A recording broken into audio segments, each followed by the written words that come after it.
Halo teman-teman, terima kasih atas kesempatan yang telah diberikan untuk kelompok kami. Kami dari kelompok 10 akuntansi sektor publik akan mempresentasikan hasil diskusi kami. Dan pada saat ini materi yang akan kami bahas yaitu mengenai pengukuran kinerja sektor publik.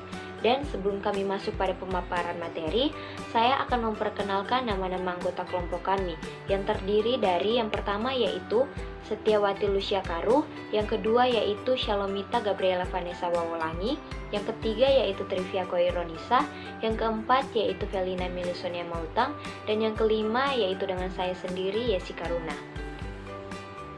Pengukuran kinerja sektor publik.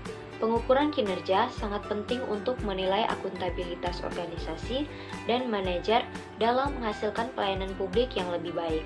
Pengukuran kinerja yang andal atau reliable merupakan salah satu faktor kunci kesuksesan organisasi. Selanjutnya yaitu pengukuran kinerja organisasi sektor publik. Sistem pengukuran kinerja publik adalah suatu sistem yang bertujuan untuk membantu manajer publik menilai pencapaian suatu strategi melalui alat ukur finansial dan non-finansial. Sistem pengukuran kinerja dapat dijadikan sebagai alat pengendalian organisasi, karena pengukuran kinerja diperkuat dengan menetapkan reward and punishment system.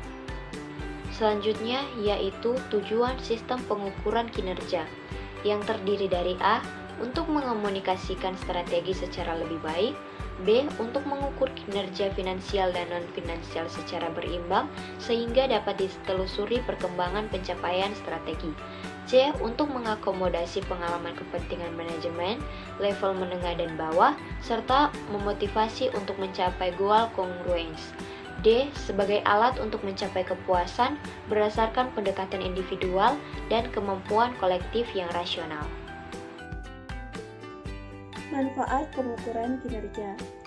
A. Memberikan pemahaman mengenai ukuran yang digunakan untuk menilai kinerja manajemen. B.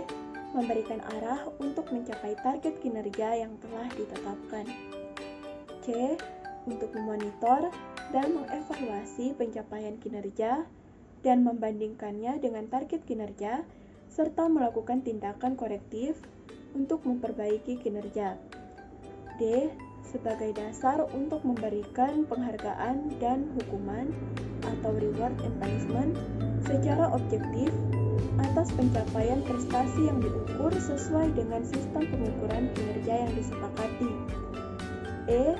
Sebagai alat komunikasi antara bawahan dan pimpinan dalam rangka memperbaiki kinerja organisasi. F. Membantu mengidentifikasi apakah kepuasan pelanggan sudah terpenuhi. G. Membantu memahami proses kegiatan instansi pemerintah. H. Memastikan bahwa pengambilan keputusan dilakukan secara objektif. Berikut informasi yang digunakan untuk pengukuran kinerja. Yang pertama ada informasi finansial. Analisis varians secara garis besar berfokus pada A. Varians pendapatan atau revenue variance. B. Varians pengeluaran atau expenditure variance yang terdiri dari varians belanja rutin atau recurrent expenditure variance. Yang kedua, varians belanja investasi atau modal atau capital expenditure variance. Suatu variabel kunci memiliki beberapa karakteristik antara lain: A. Menjelaskan faktor pemicu keberhasilan dan kegagalan organisasi. B. Sangat volatif dan dapat berubah dengan cepat. C. Perubahannya tidak dapat diprediksi. D. Jika terjadi perubahan, perlu diambil tindakan segera. E. Variabel tertentu dapat diukur baik secara langsung maupun melalui ukuran antara. Peranan indikator kinerja dalam pengukuran kinerja. Yang pertama, faktor keberhasilan utama, yaitu suatu area yang mengindikasikan kesuksesan kinerja unit kerja organisasi. Area ini merefleksikan preferensi manajerial dengan memperhatikan variabel-variabel kunci finansial dan non-finansial pada kondisi waktu tertentu. Selanjutnya, indikator kinerja kunci merupakan sekumpulan indikator yang dapat dianggap sebagai ukuran kinerja kunci baik yang bersifat finansial maupun non-finansial untuk melaksanakan operasi dan kinerja unit bisnis. Selanjutnya, pengembangan indikator kinerja. Penentuan indikator kinerja perlu mempertimbangkan komponen berikut: A. Biaya pelayanan, B. Penggunaan, C. Kualitas dan standar pelayanan, D. Cakupan pelayanan dan kepuasan. Selanjutnya, indikator kinerja dan pengukuran value for money. Value for money merupakan inti pengukuran kinerja pada organisasi pemerintah. Mekanisme untuk menentukan indikator kinerja tersebut memerlukan beberapa hal-hal sebagai berikut. Pertama, sistem perencanaan dan pengendalian. Yang kedua, spesifikasi teknis dan standarisasi. Yang ketiga, kompetensi teknis dan profesionalisme. Yang keempat, mekanisme ekonomi dan mekanisme pasar. Dan yang terakhir, mekanisme sumber daya manusia. Selanjutnya, peran indikator kinerja bagi pemerintah antara lain: yang pertama, untuk membantu memperjelas tujuan organisasi. Yang kedua, untuk mengevaluasi target akhir atau final outcome yang dihasilkan. Yang ketiga, sebagai masukan untuk menentukan skema insentif manajerial. Yang keempat, memungkinkan bagi pemakai jasa layanan pemerintah untuk melakukan pilihan. Yang kelima, untuk menunjukkan standar kinerja. Yang keenam, untuk menunjukkan efektivitas. Yang ketujuh, untuk membantu menentukan aktivitas yang memiliki efektivitas biaya yang paling baik untuk mencapai target sasaran. Dan yang terakhir, untuk menunjukkan wilayah, bagian, atau proses yang masih potensial untuk dilakukan penghematan biaya. Indikator value for money dibagi menjadi dua bagian, yaitu yang pertama indikator alokasi biaya atau ekonomi dan efisiensi, dan yang kedua indikator kualitas pelayanan atau efektivitas. Pihak eksternal dapat menggunakan indikator kinerja sebagai kontrol dan sekaligus sebagai informasi dalam rangka mengukur tingkat akuntabilitas publik.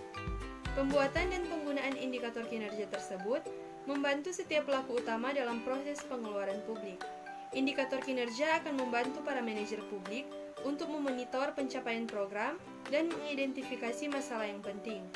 Indikator kinerja memudahkan bagi DPR atau DPRD dalam mengkaji dan mengawasi alokasi dan penggunaan anggaran, khususnya melalui proses pembahasan pada sidang-sidang dewan. Langkah-langkah pengukuran value for money. Ada 4 langkah untuk pengukuran value for money, yaitu yang pertama, pengukuran ekonomi, yang kedua, pengukuran efisiensi, ketiga, pengukuran efektivitas, dan yang keempat, pengukuran outcome. Selanjutnya ada estimasi indikator kinerja. Yang pertama, ada kinerja tahun lalu. Kinerja tahun lalu dapat digunakan sebagai dasar untuk mengestimasi indikator kinerja. Hal ini merupakan benchmark atau perbandingan bagi unit tersebut untuk melihat seberapa besar kinerja yang telah dilakukan. Yang kedua ada expert judgment.